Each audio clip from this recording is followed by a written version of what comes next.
আসসালামু আলাইকুম। ভারতে আজকে নরেন্দ্র মোদীর শপথ নেয়ার মধ্য দিয়ে মোটামুটি ভাবে নির্ধারিত হলো যে নরেন্দ্র মোদী তৃতীয় মেয়াদে দেশ চালাবে।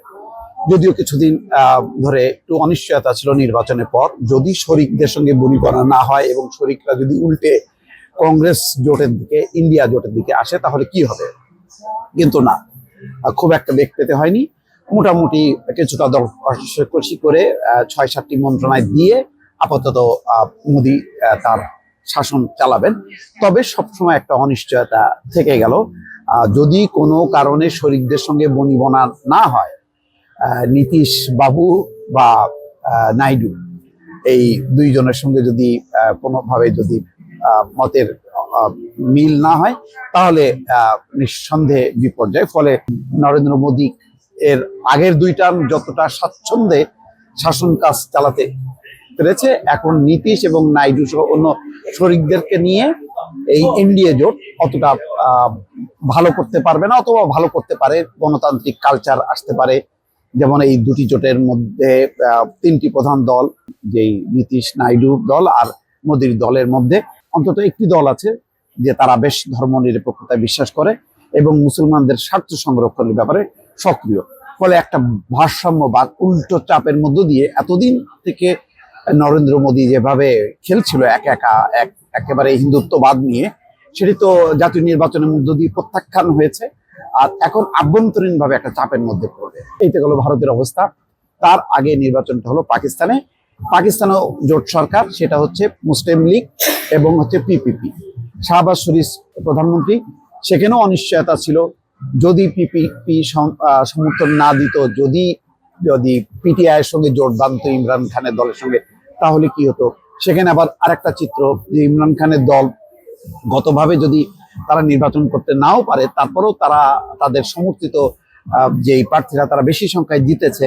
কিন্তু দ্বিতীয় এবং তৃতীয় দল অর্থাৎ মুসলিম লীগ এবং পিপিপি, যেহেতু তারা ভালো সংখ্যায় জিতেছে বা আসন পেয়েছে, তারা একটা জোড়াতালি দিয়ে সরকার করেছে এবং অন্যান্য আরো কিছু দল ভিড়েছে। সেখানে একটা অনিশ্চয়তা আছে। যদি কোনো কারণে পাকিস্তানের সামরিক বাহিনী বা শক্তিশালী আমলাতন্ত্র যদি উল্টে যায় তাহলে কি হবে, তাহলেও পতন হবে।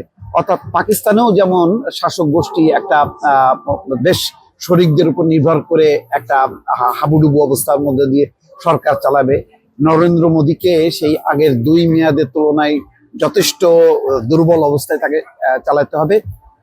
তার এই তিনটা দেশের মধ্যে, অর্থাৎ বাংলাদেশকে যদি ধরি, একেবারে উল্টো অবস্থানে। সর্বশেষ প্রথম যে নির্বাচনটা হয়েছে 2024-এর 7ই জানুয়ারি, তাতে শেখ হাসিনার নেতৃত্বে আওয়ামী লীগ একেবারে নিরঙ্কুশ। মানে কি, যদি জাতীয় পার্টিকে বিরোধী দল আমরা না ধরি, তাহলে বলা যায় স্বতন্ত্র আওয়ামী লীগ এবং জাতীয় পার্টি মিলে আসলে একটা দল। এখানে দুইটা দল না, একটাই দল। তো একেবারে ভিন্ন চিত্র। তিনটা দেশের থেকে বাংলাদেশে মেলে না। বাংলাদেশের প্রধান বিরোধী দল নির্বাচন বর্জন করেছে, ভারতে কোনো দল নির্বাচন বর্জন করেনি, পাকিস্তানেও কোনো দল নির্বাচন বর্জন করেনি। তবে দলগতভাবে পিটিআই, যেহেতু তাদের নির্বাচনী প্রতীক প্রত্যাহার করা হয়েছিল, ফলে তারা নির্বাচন করতে পারেনি দলগতভাবে, কিন্তু তারপরে যে যার অবস্থান থেকে তারা নির্বাচন করেছে।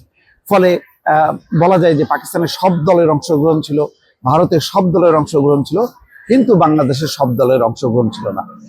সব দল অংশগ্রহণ না করার কারণে আবার যেই ক্ষমতাসীন দল তার মতন করে নির্বাচন করতে হয়েছে। এবং এইটা একটা অদ্ভুত ব্যাপার। এটা হয়তো পৃথিবীর ইতিহাসের কখনোই যেটা ঘটেনি, বাংলাদেশে ঘটেছে, যে আওয়ামী লীগকে 3 টুকরো হয়ে নির্বাচন করতে হয়েছে। নৌকা, ঈগল, ট্রাক, এই 3 প্রতীক নিয়ে তাদেরকে নির্বাচন করতে হয়েছে। অর্থাৎ ক্ষমতাসীন দলকে নিজেরাই টুকরো টুকরো করে 3 টুকরো করে তারা নির্বাচন করতে হয়েছে।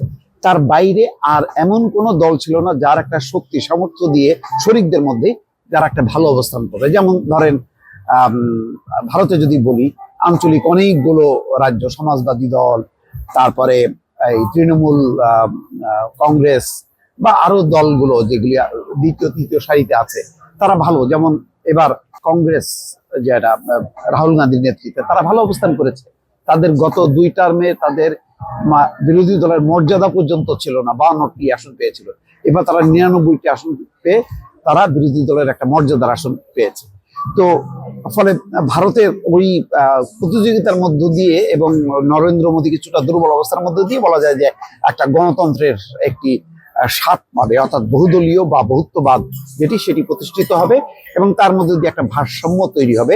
যা খুশি তাই বিজেপি করতে পারবে না। পাকিস্তানেও একই কথা। পাকিস্তানে যেহেতু পিপিপি যদিও সরকারে তার অংশ নেয়নি, কিন্তু রাষ্ট্রপতি হলো আবার পিপিপি বেনজির ভুট্টোর আসিফ জারদারি, তিনি হচ্ছেন প্রেসিডেন্ট।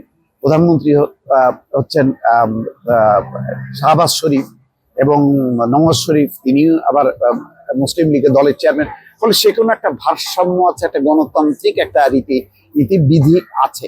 পাকিস্তানের বিচার বিভাগ যথেষ্ট শক্তিশালী, একইভাবে ভারতেও বলা যায়। তো সব মিলিয়ে দুটি দেশের যখন বিচার ব্যবস্থা, প্রশাসন, নির্বাচন এবং ভোটের ব্যবস্থাটা বেশ ভালো অবস্থানে, তখন বাংলাদেশে যে এর মধ্য দিয়ে একটি একচেটিয়া শাসন ব্যবস্থা, এটি কি খুব ভালো, মানে একটি প্রমাণ হয় যে বাংলাদেশে একটা খুব শক্তিশালী একটা গণতান্ত্রিক ব্যবস্থা না।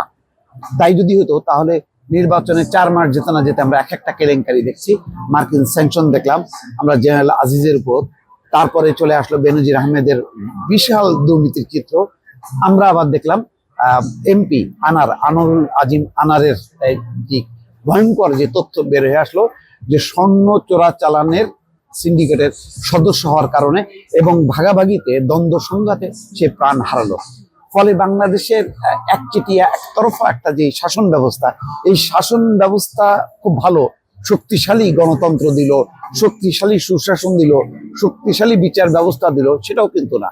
বরং এটা বিপজ্জনক যে আওয়ামী লীগকে রুখার, আওয়ামী লীগকে ব্যালেন্সে রাখার বা বিভিন্ন ক্ষেত্রে যে অনিয়ম, দুর্নীতি, টাকা পাচার, অর্থ পাচার যেই ঘটনাগুলি হচ্ছে এবং অর্থনীতির যেই খারাপ অবস্থা, সেইগুলি চেক দেওয়ার জন্য বা প্রোটেক্ট করার মতন আর কোনো শক্তি থাকলো না।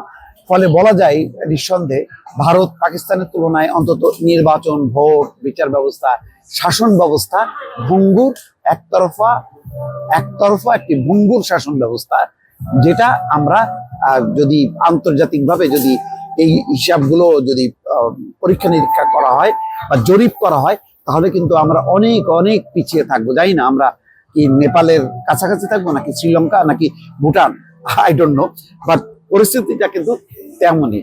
ফলে অন্তত বাংলাদেশের রাজনীতিটা ভারত এবং পাকিস্তান থেকে শিক্ষা নিয়ে যদি সামনের দিকে চলতে পারে তাহলে ভালো, আর না হলে পরিস্থিতিটা আরো খারাপ হবে। এবং একটা খারাপ উদাহরণ হিসাবে দক্ষিণ এশিয়ার সবচেয়ে মানে গণতন্ত্রের একটা পশ্চাৎপসরণ বা খারাপ মডেল হিসাবে আমরা হাজির হয়ে থাকবো বা প্রতিষ্ঠিত হয়ে যাব। দর্শক ভালো থাকবেন, আল্লাহ হাফেজ।